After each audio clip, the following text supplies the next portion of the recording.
Hi there, Scott from Wessex Blades. Thanks for joining me with this tutorial run along axe restoration.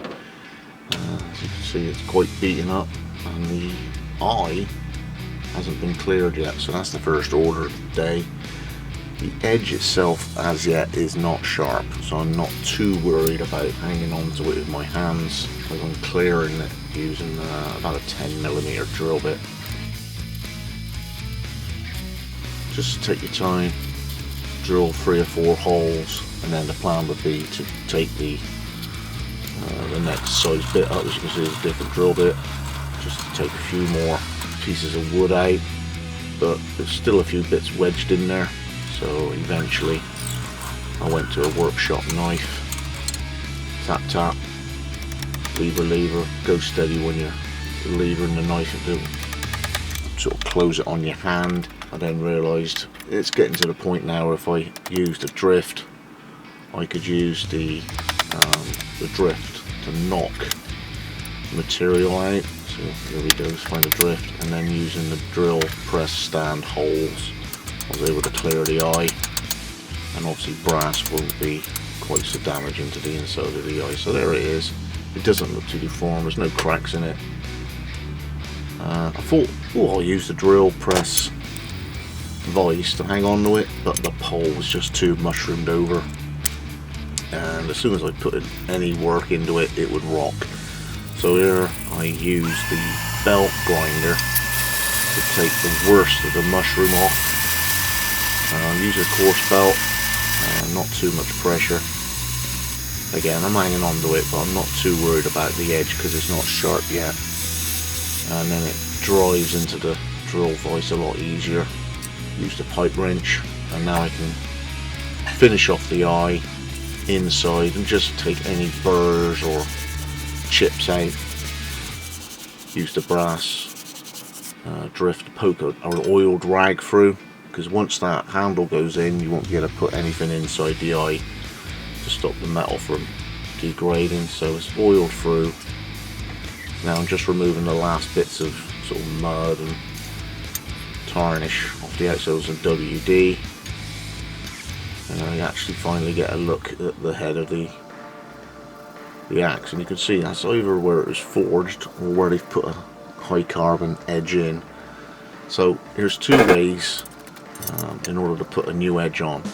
Initially you set yourself up with a sort of false fence on your work rest, clamp it, you've angled the platen over, and you just run it on a piece of hardwood, or in this case some HDPE, and you can do it that way. Or if you're like a boss, you can just do it freehand. You'll see me in a minute. Just set the same angle as if you're on a Tormek, and you're the blade guide. You've got to sort of swivel it backwards and forwards because the bit is thicker in the middle than it is on the edges. So you sort of swoop it backwards and forwards, but once you've got a feel for it, you can just approach a belt grinder and do things freehand. So that put a new edge on it. Not much, just enough. Now I'm using it's called Scotch Bright wheel, sort of like a nylon scour, but on a coarse one, and I'm just taking all the sharp edges off, cleaning up the steel without losing that beautiful aged black patina too much. That gives the head some character. So all this is a sort of stiff nylon scour. I've gone to the crimson one now, which is a medium, and just tidying up the underneath into that, and just making sure that the outside is finished, but without losing that lovely black patina too much. So once I've finished with that, you'll see it like you're getting an almost buffed finish, and you're gently convexing the edge over to the buffing wheel. I'm now using a sisal mop, so this is the next sort of stage up before you get to a stitched mop, and I'm using a bit of a cut polish compound, so sort of first compound you would use, and I'm just gradually finessing that edge. Already it's cutting paper. So now I go to a stitched cotton mop, and some hyphen, which is for stainless steel. This is more of a finishing compound. So 2 stages of finishing on a belt, 2 stages of finishing on a buffing machine. Now to put the masking tape on, I used acetone to get rid of all the polish. The handle, what you got to do now is get all the machining marks off from the manufacturer who's made the handle. So yeah, plenty of sanding. I started at a 120. Now once that's done, I'm going to cut the excess off of the new handle. Still leave about 10mm sticking out the top. So that is going to be cut off. And if you're shrewd, you're giving yourself some stock to make wedges. I put those offcuts in the oven to make sure there's no more material. Offering up there, helve now into the eye, and I'm going to use a 4-inch contact wheel with coarse belt. This leaves a lovely radius shoulder for the eye to cram down onto. You'll see it develop as we move, so I'm offering it up constantly just seeing how and where and how much to gradually craft that piece of wood to just fit up inside the eye.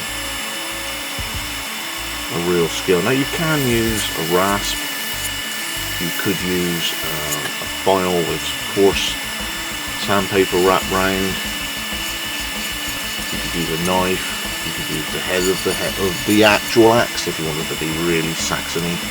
But gradually crafting that socket to fit inside the eye. A lovely sort of teardrop shape. And once it starts going in, then you get the friction marks, and you see those little black marks I put in with the pencil because you're jamming it in. And now once you put the thing on the floor, use some protective mat or something, and you can drive it in with a piece of wood. Again, what I'm looking for is the coarse finished sockety helve at the end of the handle.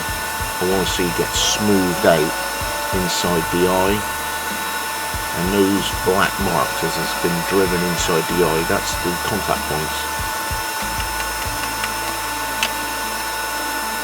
And then that is the area then, there and there, there and there. That's what I've got to remove again once I go back to the belt grinder. Just finishing off now, doing a bit of freehanding on that 4-inch wheel, gradually working into a lovely shape, and just offering up to the panel saw. And now I'm cutting the slot for the wedge. I'm not going to go all the way down, about 2/3, 3/4 of the way down through.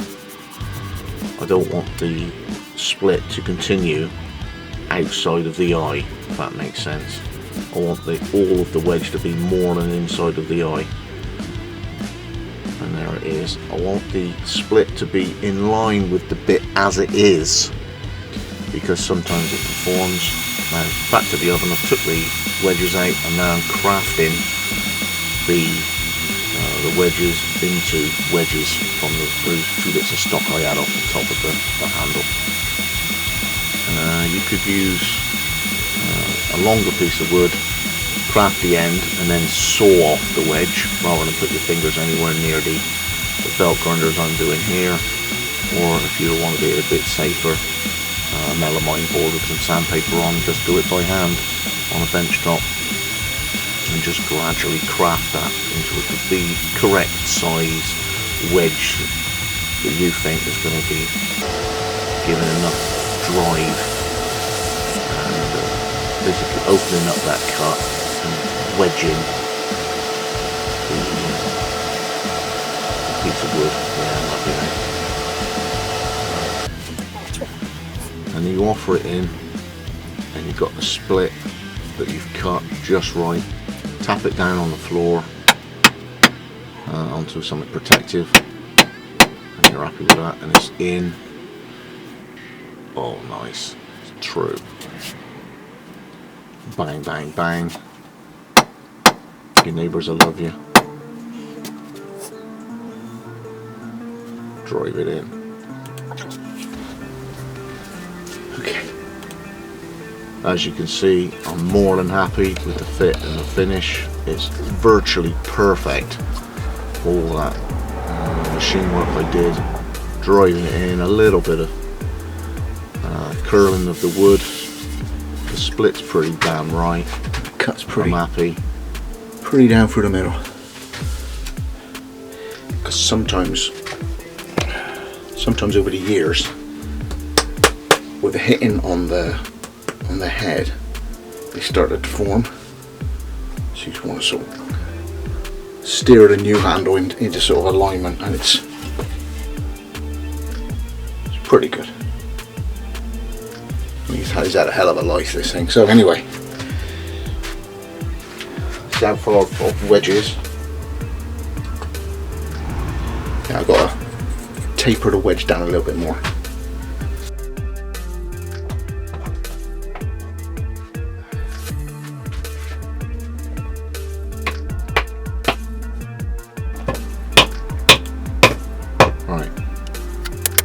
When you first start off, use a bit of wood, but after a while you use so much of a hammer or a mallet that you won't split the wedge too much.